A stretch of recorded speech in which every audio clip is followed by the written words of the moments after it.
Hi everybody, it's Christopher Nejman. Welcome back to one of my new tutorial videos, and continuing with my last video I did on the rope bowls.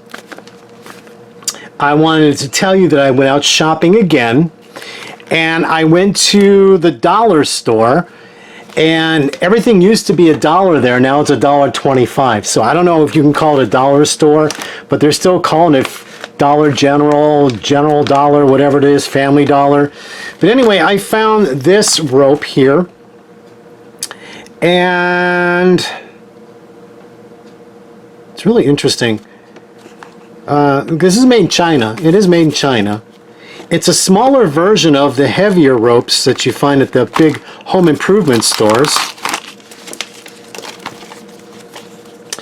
So I'm going to give this a shot today, and someone made a comment on my last video, wanted to know about an oblong bowl. Oblong. Well, I don't know if I would use an oblong bowl for much of anything. It's kind of like, I mean, what would you put in it, right? Because I'm thinking Christmas gifts and I'm thinking candy. But you know, for the heck of it, I will do an oblong. I'll do an oblong. I'll make a small oblong bowl just to see how it comes out. Now, I want to show you from my last video.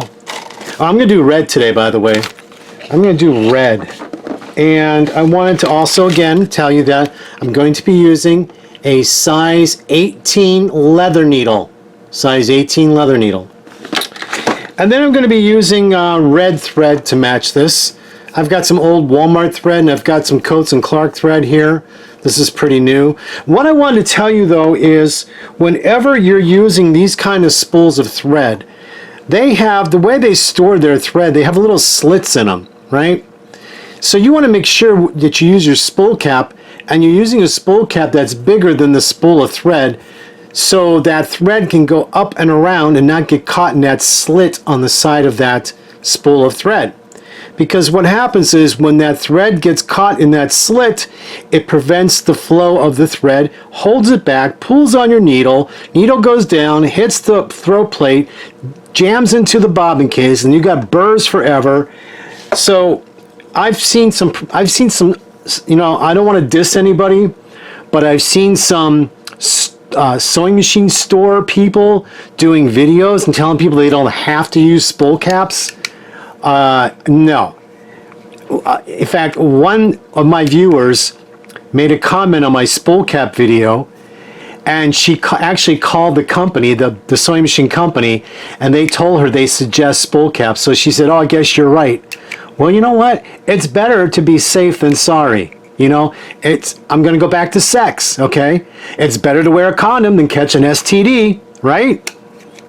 That's all I'm going to say. Let's move on.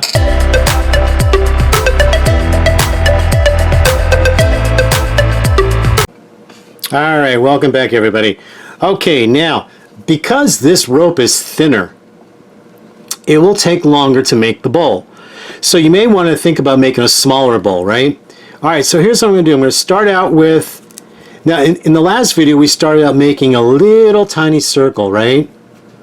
Little tiny circle, and I'm trying not to bounce my hands on the table because the tripod that this camera is connected to is like a giraffe light, and it's connected to the edge of my table. So please forgive me if the camera bounces a little bit, okay?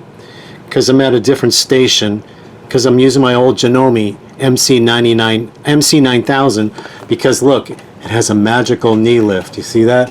The knee gets lifted magically up and down by using your knee lifter, and it's really nice to use that when you're making these rope bowls. Okay, so the last video I did when we made the circle bowl, oh, let me pull those out and show you, by the way. Alright, so the very first one I made was this one, right? The very first one I made. And then after that one, I made this one. And you saw this in my last video. And then what I did was I went back here and I cut off on an angle so it wasn't such a heavy cutoff. It didn't end so heavily. I went back, took it apart, cut it, melted it, and laid it on there, and then sewed it down. And I did the same thing with this one. I went back and did the same thing with that one. Because this is like a polyester, I was able to just go back and cut that, melt it, stick it down, and then sew it. And then I found this fabric. Well, not fabric, but rope. This is one of those shiny ropes. This is like a nylon. And I made this the other night. It's got a really nice shine to it. And there's a little tint of like a pinkish red where it was sitting next to a label all these years. So it's permanent in there, but it doesn't matter. It's kind of fun, isn't it? All right, so let's get back to making this new one. All right. So to do an oblong, we need to start with an oblong shape instead of a circle shape. So now my machine again is set at a stitch zigzag. I've got it started out at 5.5. Let me see if 5.5 is going to be too wide or not. Well, let me just test because I haven't done this yet. Let's see. Now it looks like 5.5 is good. Yeah, it looks like it's going to be good. All right, so this is going to need some help. It's going to be some help feeding, looks like. There we go.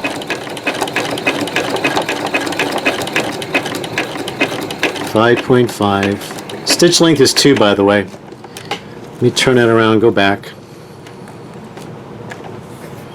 And I want to stop with my needle in the down position. Let me trim this thread. There we go.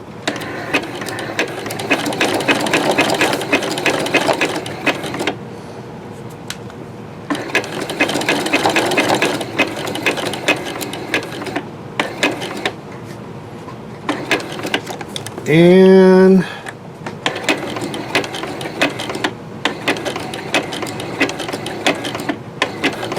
all right, come down. Let's see, it's not feeding very well, right? So let's lift that presser foot in the back with a black button and see if this helps. A little bit. So I'm going to come down here to the end, stop in the right position,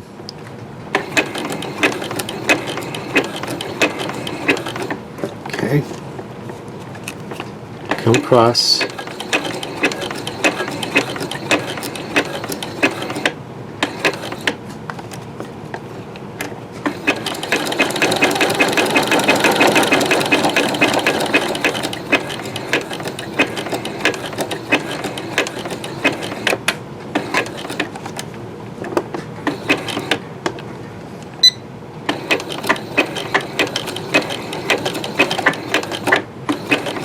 so I think it's good to stop in the left needle position. See, I'm learning as you guys, like this is not something I do all the time, and because this is a oblong, so I stop with the needle in the left position, then I turn, add it to the side. You can see me doing this.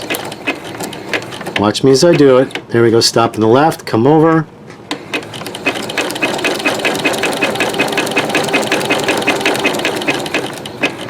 And until we get this going,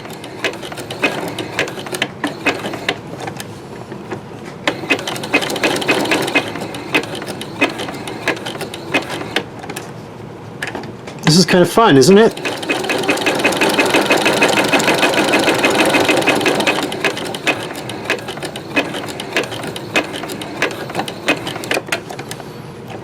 Okay, we're getting the hang of it.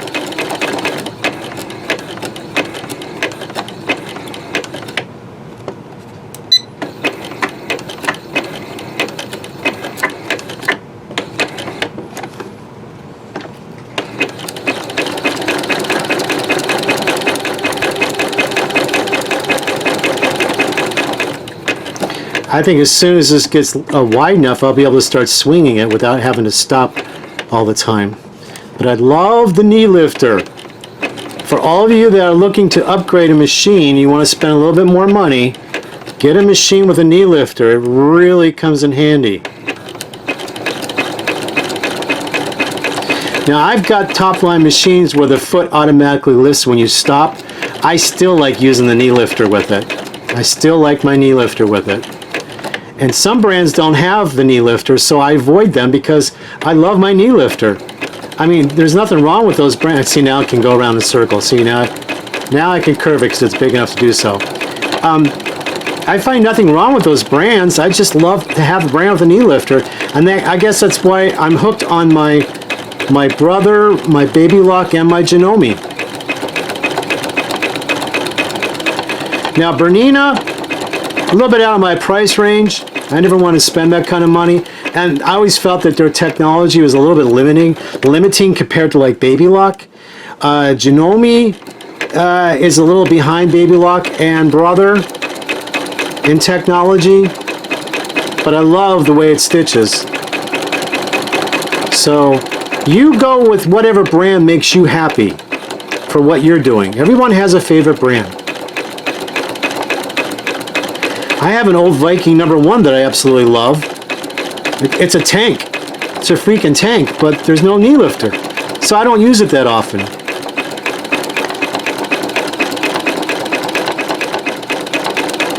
Doing this oblong, oh my gosh. Hey, for all you girls and guys that make doll clothing and doll houses, wouldn't that make a beautiful, a nice throw rug inside your dollhouse? Look at that, the oblong rug inside the dollhouse. There you go. There's an idea right there. You know, how many of you do that when you're creating something? You can see something else it can be made into, right? I do that all the time.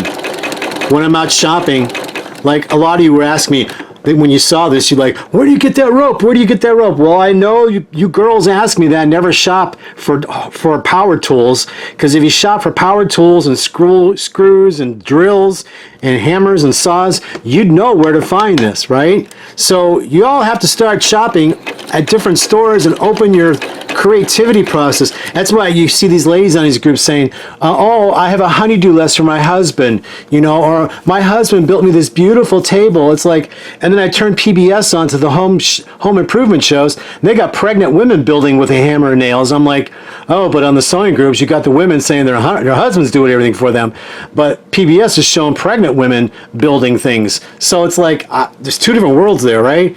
But I'm like, girls, you got to get out and start diversifying your creativity in different genres of work, and you'd be surprised what you'd find.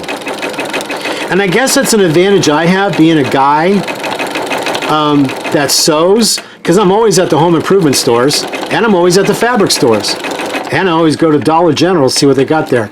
Dollar General is a great place to find stuff so you can practice on.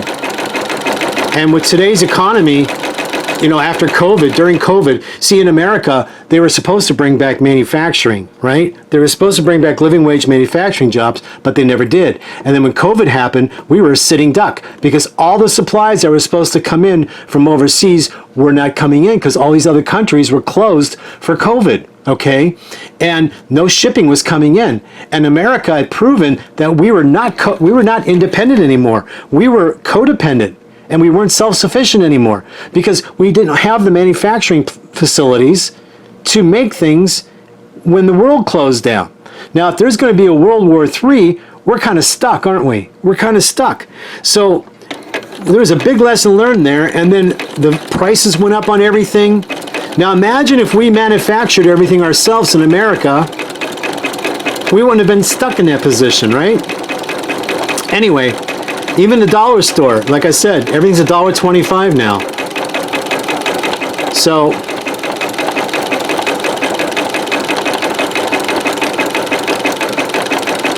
we had to find creative ways of doing things. You know, there's a gal in my sewing group, God bless her heart.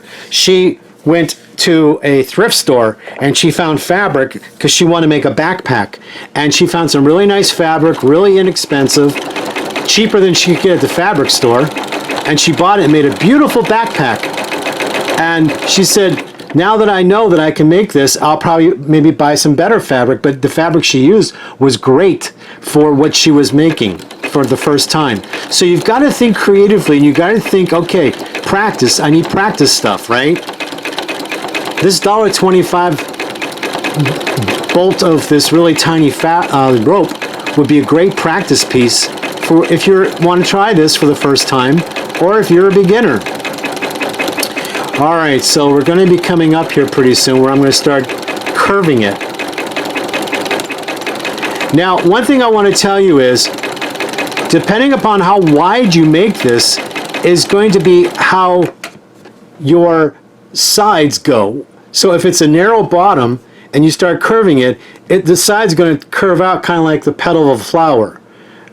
if you make this wider and you start curving up, then the bowl is going to shape more, a little more straight going up. Does that make sense? So I'm just going to go over this one or two more times.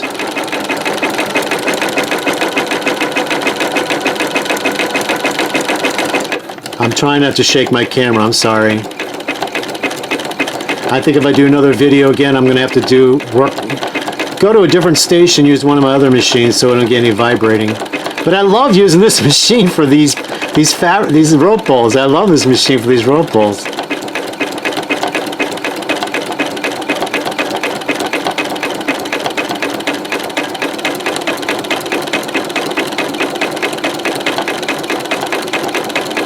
So getting back to being creative on a budget, you can still sew.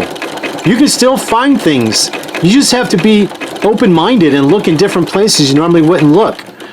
Like today, I said, I'm going to go to the Dollar General and see if they have any rope. Well, they had this kind of rope, and I thought, okay, let's try it. I'll make a video. I'll show everybody. All right, I think I'm going to start curving it up now. So let me go around this curve, and then I'll start curving it up. If you're new to my channel, please like and subscribe. And then after you watch this video, watch my previous video on how I made my rope bowl. Now, as I said in my previous video, okay, here we go. As I said in my previous video, I did not invent these rope bowls. This is not my technique. This is not my invention. This is not my idea. The only thing that's different from what everybody else was showing is I'm not wrapping clothesline with quilting cotton fabric. I am actually using a construction rope that's already has a print on it. All right, so now I'm going to start lifting this to curve it up. Remember, I want this to still be like a candy bowl or something. All right, now I'm going to start sewing fast. And when I sew fast, the camera's going to shake. So I'm probably going to do, when you end up watching this, it's going to be in fast motion. But I just wanted you to see how I curve this up to get it going to start the wall. So let me just do this a couple more times, and then I'll fast forward the video. But you've got to keep the side up. You have to keep the side up to be able to start curving to get it up. Now, if you want to be a little more guided a little better to help it along, lift the rope up like this. I keep wanting to call it fabric. My apology. I keep wanting to call it fabric. Hold the rope up. Hold the rope up and give it a little nudge.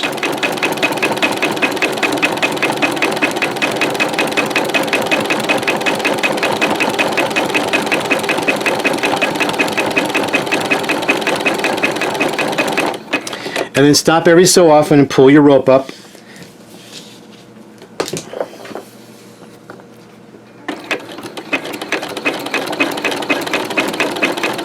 As it comes off that little bolt, you might get a little kink, so you want to straighten this out before you start sewing it.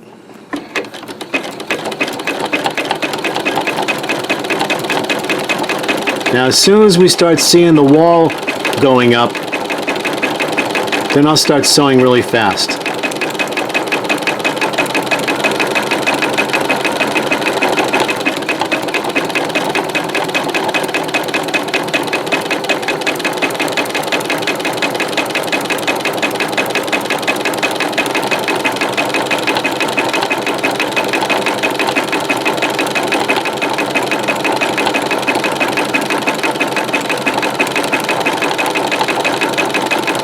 This is coming out really nice.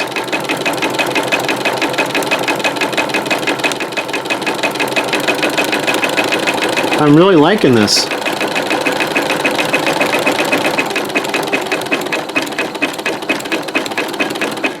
Alright, you see the wall starting to curve? The wall is starting to curve. Isn't that nice? Alright, I'm going to speed this up. And since you've seen all this, what I'm going to do is I'm going to change the tripod and put it on a floor tripod and give you an angle from the other side so the camera doesn't shake and bounce, and then I'll speed the video up for you. Alright? Because you understand this step now. I want to make sure you saw this step and how I was doing it. Alright.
Okay, I think that's deep enough for a candy bowl, don't you think? So what I'm going to do is I'm going to cut this on an angle. Well, first of all, I zigzag back to give me some, to give it a lock stitch there. There's an oblong. Let's see if you can see that here. Isn't that nice? Look at that. That's your oblong. Now, some of you are going to ask me for measurements, and I create like this like I cook. I have no recipes, but I'll measure this for you. So the base was basically around 3.5 by 3.5 by 5.25, and I eyeballed it as you watched me. Okay, it's exactly how I make it. So when some of you ask me for recipes, like when I post stuff, I'm like, yeah. When I bake and cook, I just do it by taste and feel and look. All right. Now I'm going to melt that, and then I'm going to stick it as it melts to the side. See that? So it kind of fades in. Now I'm going to go back and continue zigzagging.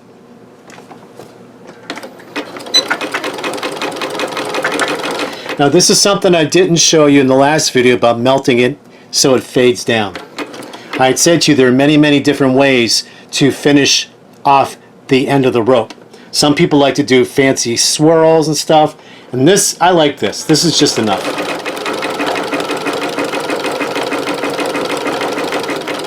Alright, so when I get down to the end here, I'm going to backstitch with this. Remember, this is a zigzag. Come forward again, backstitch again, and tie it off. Block it off. Alright, pull it out. This machine does not have a scissor cutter. It's an old Janome. So we just do it the old-fashioned way by cutting the threads. Wow. Isn't that a nice bowl? I just melt that thread here. There we go. What a nice bowl. Look at that. It's a nice oblong candy bowl. This is for the gal who asked me to show her. She said, we should show an oblong. I saw that question, so I decided to do it since I was on this topic. Isn't that nice? Alright guys, this is it. I hope you enjoyed this little tutorial, and give it a shot. I think you'll enjoy it. Till my next tutorial, thanks for watching. Make sure you like and subscribe, hit that notification bell. Oh, by the way, I want to show you how much I have left over. This is how much I have left over, so I may get a little coaster out of it. I probably might get a little bit coaster, maybe not very big, but big enough. Big enough. Alright, like and subscribe. Hit that notification bell so you can get more future tutorials which I'll be coming up. They will be coming up, and they will be on different topics. Very creative. So, see you next time. Bye.